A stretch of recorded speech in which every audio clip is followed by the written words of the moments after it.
I'm Stephen Cassilo, the creator of Glyph. Glyph is the word game that makes it feel like you're untangling a really stubborn knot in the most satisfying way possible. So I'm going to walk you through the tutorial as well as an example just to teach you guys how to play. So you're looking at the construction of the daily glyph right now. The word's taco. And the way that the glyph constructs is that the final letter of the word is on the bottom. So here we have O covered by C, covered by A, covered by T. But while you play, you'll only ever see it from this perspective. Now you'll have 4 attempts to decode it, and you'll do that by constructing your own glyph and then guessing. So we're going to guess plea here. Now we know that this glyph that we're constructing isn't an exact match, but we're hoping to get some information because as you get closer to the solution, the daily glyph will actually change and transform to give you more information. So we're going to guess plea strictly because we think this might be an A here, right? So after guessing plea, the decode history is going to update and tell you what did you guess, what did you find, what did you decode. Now, we know we found a letter, and that letter was colored purple. So unlike other word games like Wordle that'll tell you specifically what letter in your guess was in the word but in the wrong position, Glyph doesn't do that. It just finds the letters and paints them in the glyph themselves. And you have to use the geometry that's visible to try and figure out what letter that might be. In this example, it's pretty straightforward. That's clearly an A. And you can also tell something else, because you know that the glyph stacks on top of each other in order, that the A is not the first letter because we would be able to see the whole way, and it's not. It's blocked by this bar right here. So we should guess something else, and let's try cart.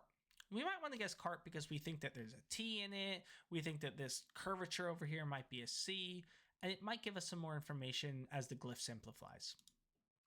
After guessing cart, A locks in. We know that the A is in the right position of the word, and it disappears from the glyph entirely, which makes it easier to see everything else. The other letters that you might have found color in as well. So in this last guess, we decoded A, and we found 2 more letters, light blue and pink. And we get a lot of information from this glyph. The T is clearly first, because it's perfectly visible. And the next letter is right after the T. So we know that our next guess needs to have a T followed by something, and then the final white letter will be in the back. And based on what we can see in our final guess, why don't we guess taco? And we can see that our glyph matches the daily glyph prior to submitting.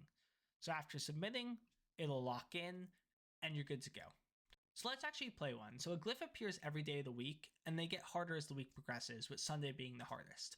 And the difficulty is not based on word length. It's actually based on the shared geometry of the custom glyph alphabet, thinking that the more shared geometry between the letters, the more obscured you are from seeing which is which. So why don't we give it a try right here. While you're on desktop like I am, you can always look at the glyph alphabet by looking at that modal right there. While you're on mobile, the keyboard is actually custom and the letters themselves are the glyph alphabet, so you can always have it in front of you. If you're stuck ever, you can use a decoder key that enables you to unlock one of the single letters once per attempt. And you can always go back in the archives and play any glyph that's ever appeared before. So let's study this. And we can see here that, there's given some strong X vibes, maybe a P, maybe an I, maybe an E. And as you look at it, you kind of get the sense that this could be a lot of letters. So why don't we just give it a guess and see what we can get out? So it's a 6-letter word here. So why don't we do, let's try porter. I think there might be a P in here. I think there might be an E, maybe a T. I think that might be a good guess. All right, so I used a decode there, and I found 5 letters, so it's a great guess. But I didn't lock any of them. So the glyph is still pretty complicated. However, it has colored a lot in. And we know one thing for sure. The first letter is E. So now it looks like the next letter, based on this shared geometry, might be the X. Now, we didn't find the X, but I think at this point it's pretty clear there's an X in there based on that geometry. And our glyph's starting to take shape that looks pretty good here. Man, maybe after that, maybe that's a P. We did find a P in there. And it looks like we found 2 greens, which means that there's another E.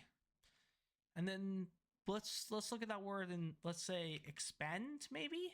So this isn't 1-to-1, but it's close. Let's decode. All right, now we really got somewhere.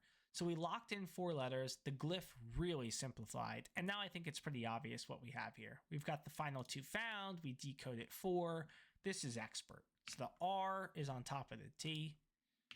And we can decode. and you can see how they stack on top of each other and lock in.